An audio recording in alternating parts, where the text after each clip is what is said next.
बिस्मिल्लाहिर्रहमानिर्रहीम। अस्सलाम वालेकुम। कैसे हैं सब? उम्मीद करती हूँ सब बिल्कुल खैरियत से होंगे। अल्लाह ताला आप सबकी परेशानियाँ, मुश्किलात, मुसीबतों को दूर करे। मेरी आज की रेसिपी है पंजीरी की। पंजीरी बनाने के लिए जो इंग्रेडिएंट्स हमको चाहिए उसमें शामिल है, सबसे पहले मैंने ले लिया है 1 कप मूंग की दाल है, 1 कप चने की दाल है और 1 कप ही सूजी है। उसके अलावा मेरे पास है किशमिश, जो कि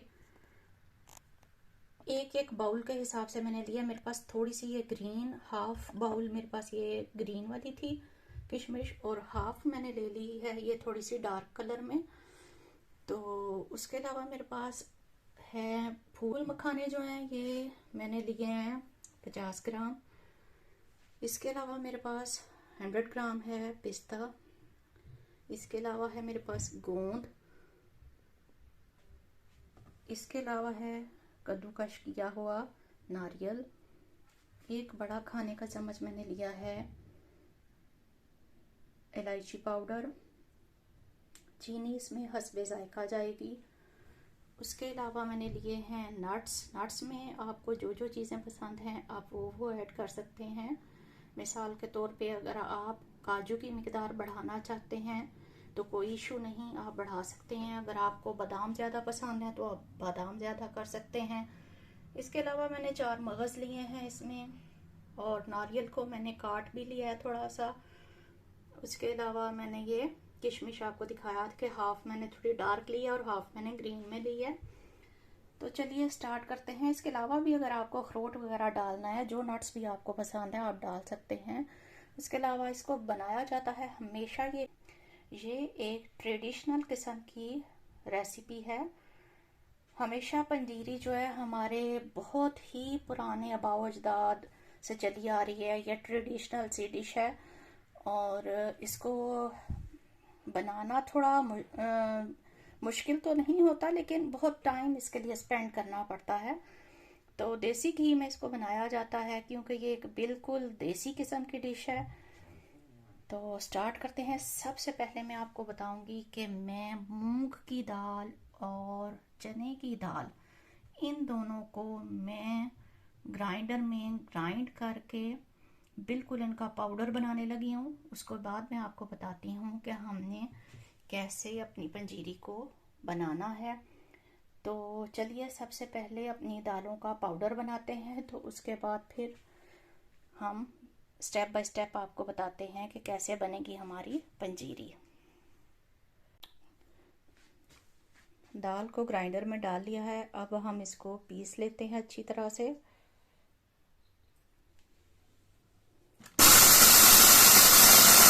दाल को मैंने ग्राइंड कर लिया है। इसके बाद मैं इसको छान रही हूँ। जो मोटी सी दाल रह जाएगी उसको दोबारा ग्राइंडर में डाल के ग्राइंड कर लूंगी। ये देखें, ऐसे पाउडर शेप में हमें चाहिए। तो सारी दाल को ऐसे हम स्ट्रेनर के साथ अपने छानते जाएंगे। तो चलिए बाकी की दाल को भी अब हम ऐसे ही फिनिश करते हैं। बिस्मिल्लाहिर्रहमानिर्रहीम।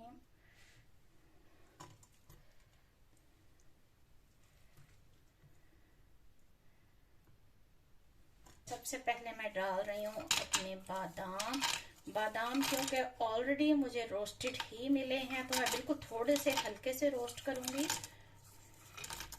और साथ ही इसमें मैं काजू भी ऐड कर रही हूँ। इसको पंजीरी को बनाने के लिए कोई रॉकेट साइंस नहीं चाहिए होती है, सिर्फ ये टाइम ज़्यादा लगता है इसको बनाने में, क्योंकि आपने नट्स वगैरह को ग्राइंड करना होता है। और हमारी माएँ तो आपको पता है, जब हम छोटे थे हम अपने घरों में देखते थे, सर्दियों के स्टार्ट में ही ये हमारे घरों में बन जाता था पंजीरी की डिश, और सारी सर्दियाँ हम लोग इसको एंजॉय करते थे। तो आप लोग भी ज़रूर ट्राई कीजिएगा। यकीनन बहुत ही मज़ेदार, बहुत एनर्जेटिक चीज़ है ये। तो इसको खाने का भी ये है कि आप इसको 4 to 5 टेबल स्पून सिर्फ रोज़ाना सुबह सुबह के टाइम पे आप इसको खाएं कि आप सारा दिन जब दौड़ भाग में लगे रहें अपने घर के काम काज, अपने बाहर के काम काज, तो उस दौरान में ये आपको हजम भी हो जाए, क्योंकि ये देसी घी में बनती है तो बहुत हैवी भी होती है ये। आजकल सब कुछ रेडीमेड है, फिर भी हम लोग टाइम नहीं निकाल पाते कि अपनी हम इन ट्रेडिशनल किस्म की डिशेस को बनाएं और अपने बच्चों को दें। चलिए, ये तकरीबन हमारे रोस्ट हो चुके हैं। देखिए क्रैक्स पड़ना शुरू हो जाते हैं जब ये निशानी है बादामों की कि इनमें क्रैक्स पड़ना शुरू हो जाते हैं ये। बस अब हम इनको निकाल लेते हैं। बहुत ज़्यादा इनको नहीं करना हमने ब्राउन कि इनका टेस्ट ही खराब हो जाए।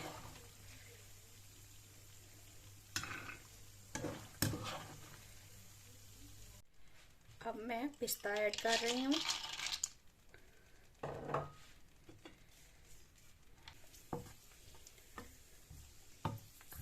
थोड़ा सा पैशन चाहिए इसको बनाने के लिए।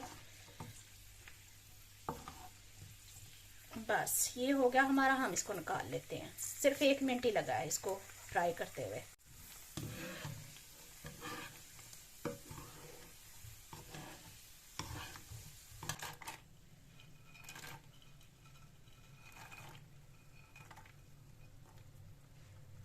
किशमिश को भी हम 1 से 2 मिनट ही देंगे, बहुत ज़्यादा इसको भी हमने नहीं फ्राई करना। और किशमिश को आपने सेपरेटली, देखें जब ये फूल जाती है ऐसे, तो इसको फिर निकाल लेते हैं।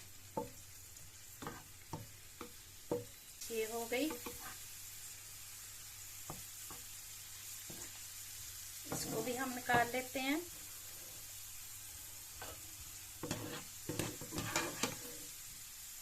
अब हम इसमें अपनी ग्रीन वाली किशमिश डालते हैं।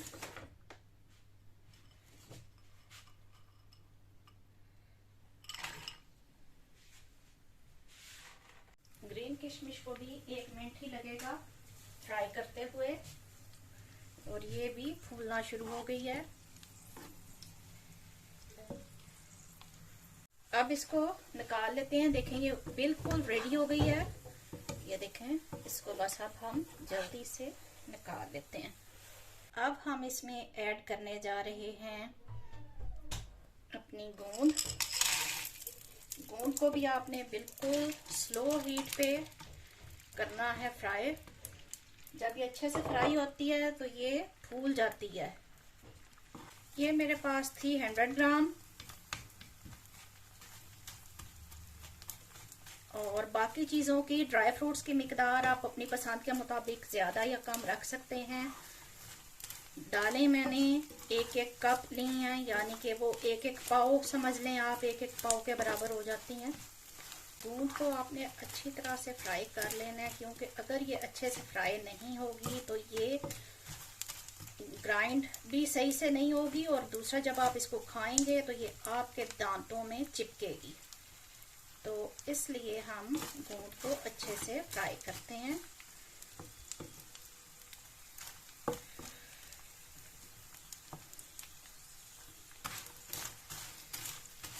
देखिए कितनी अच्छी ये फूल गई है।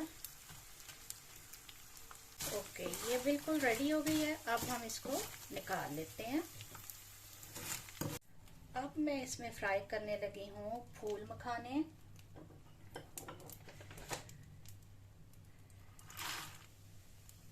$50 ग्राम मेरे पास फूल मखाने हैं।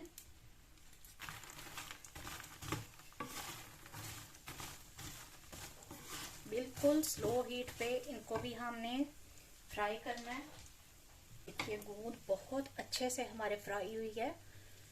अब हम इन चीज़ों को ठंडा कर रहे हैं। जितनी देर में हम अपनी दालों को भूनेंगे उतनी देर में ये नट्स हमारे ठंडे हो जाएंगे, तो फिर हम इनको दरदरा सा कूट लेंगे या ग्राइंड कर लेंगे। लेकिन इनको बहुत ज़्यादा इनका पाउडर नहीं बनाना, इनको आपने बिल्कुल दरदरा सा पीसना है। सारी चीज़ों को मैंने सेपरेट ही निकाला है, क्योंकि कुछ चीज़ों को जब हम कूटते हैं तो वो बहुत जल्दी बारीक पीस में हो जाती हैं। इसलिए मैंने सब चीज़ों को फ्राई करके लादा लादा से लादा बर्तनों में निकाला है, ताकि जब मैं उनको पीसूं तो वो सब दरदरी एक हुई हों। ये देखें सारा घी फूल मखाने चूस गए हैं। थोड़ा सा मैं और ऐड करने लगी हूँ घी इसमें। घी का भी आप देख लें कि जब आपको लगे कि थोड़ा सा कम है तो आप इसमें साथ साथ और ऐड कर सकते हैं।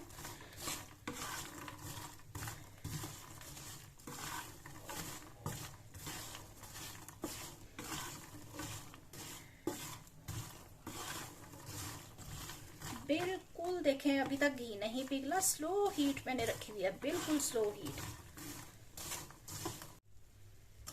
3 मिनट हो चुके हैं मुझे इनको भी भूनते हुए। अब ये बिल्कुल रेडी हैं, इनको भी हम निकाल लेते हैं। देखें बिल्कुल स्लो है मेरी हीट, क्योंकि मैंने बिल्कुल स्लो हीट पे भुनाई करनी है। आपको बताया कि बहुत पैशन से ये काम होगा।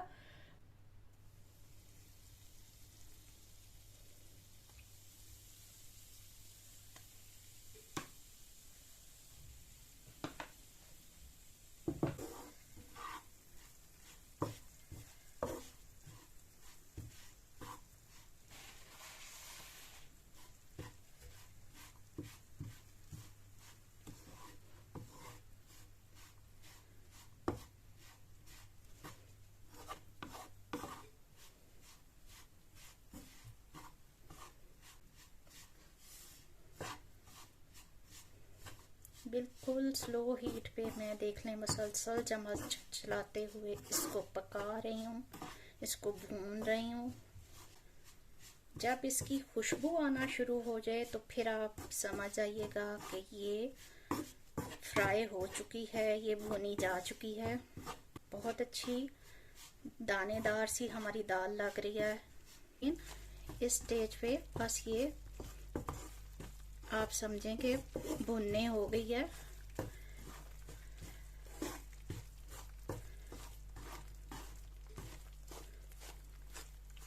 ये देखिए बहुत डिटेल से मैं कोशिश कर रही हूँ कि मैं आपको बता दूं। अब इसकी खुशबू भी आना शुरू हो गई है।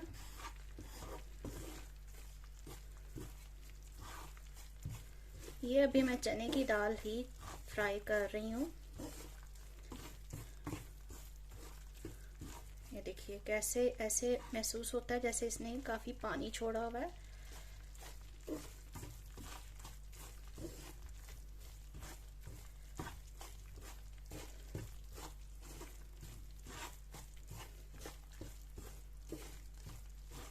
बहुत प्यारी सी अब इसकी खुशबू आना शुरू हो गई है।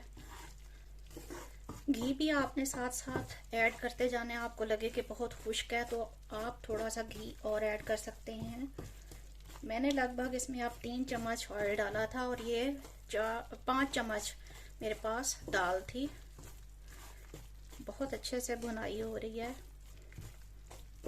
देखें मुसलसल चम्मच चला रही हूँ मैंने बिल्कुल स्टॉप नहीं किया। अगर आप इसको स्टॉप कर देंगे चम्मच चलाना तो ये नीचे लग जाएगी और उसका टेस्ट बहुत ख़राब हो जाएगा। आपकी सारी पंजीरी इस तरह से ख़राब हो जाएगी। तो आपने कोशिश करनी है कि आप साथ साथ इसको रेगुलरली ऐसे चम्मच को चलाते रहें। पहले जब हम इसको दाल को डाल के भूनना शुरू करते हैं तो ये सही मालूम होता है कि दानेदार सी बन जाती है, बिल्कुल ड्राई सी। लेकिन देखें अब ये कैसी लिक्विड फॉर्म में आ गई है। इसको भूनते हुए मुझे तकरीबन 7 से 8 मिनट लग गए हैं। बिल्कुल अब ये भुनी जा चुकी है, बहुत प्यारी सी खुशबू आ रही है। मैं इसको निकालने लगी हूँ। मूंग की दाल को भूनूंगी इसमें।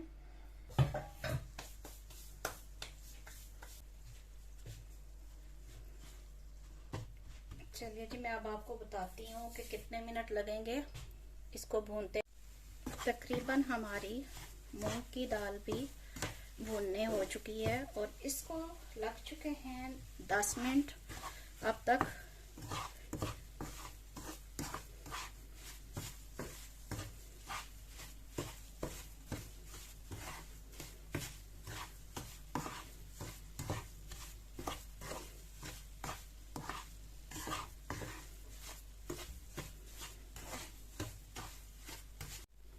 2 मिनट और भूनना, यानी कि 12 मिनट तकरीबन मैंने इसको भून लिया है अब बिल्कुल स्लो हीट पे।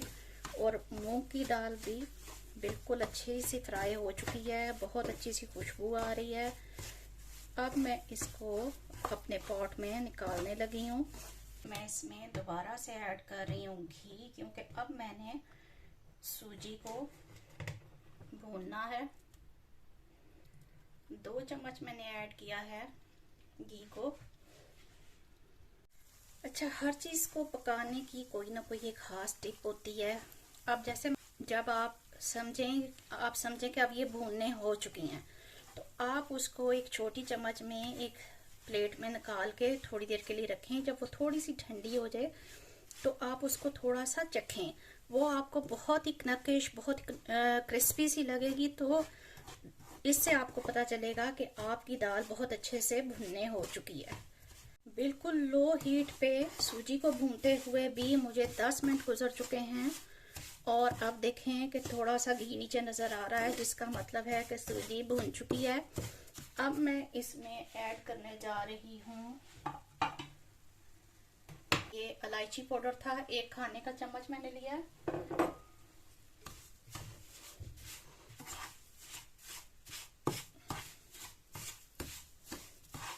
बहुत ही प्यारी खुशबू आना शुरू हो गई है इलायची पाउडर डालने से।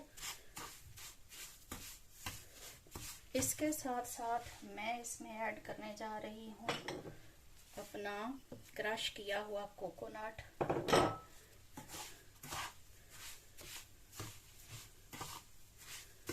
इसके साथ साथ अब मैं इसमें ऐड करने जा रही हूँ 4 मगज।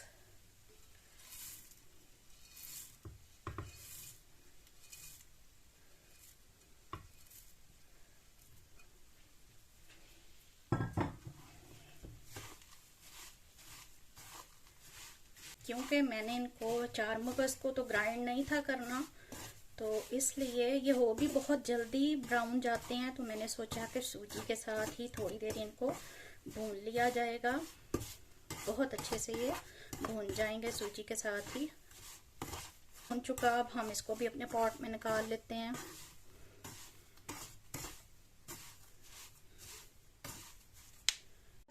थोड़ा सा नारियल रह गया था, वो नहीं था मैंने किया हुआ फ्राई, तो वो मैं अब कर रही हूँ, कटा हुआ नारियल। बस ये लास्ट चीज़ भी हमने बस थोड़ी देर के लिए ही भुनना है, और फिर हम इसको बस 1 मिनट ऐसे फ्राई करके निकाल लेते हैं। काजू और बादाम को मैं ग्राइंड करने लगी हूँ।